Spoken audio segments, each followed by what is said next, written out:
Vieną kartą prasideda visos pasakos. Vieną kartą gyveno bobutė ir dėdukas ir turėjo jie vištelę.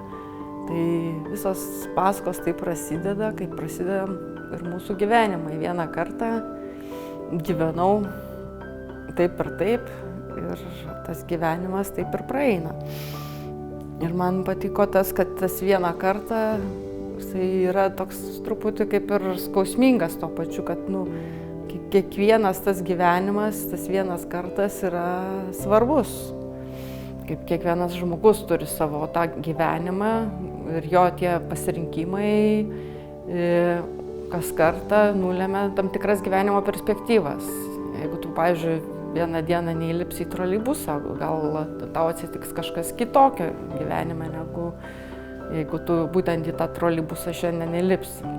Taip ir aš savo tapyboje pasakoju tas istorijas, kurios tarsi tas yra vieno karto pasakojimas, bet kiekvienas žiūrovas gali tą vieną kartą turėti savitą savo tą supratimą apie tą istoriją.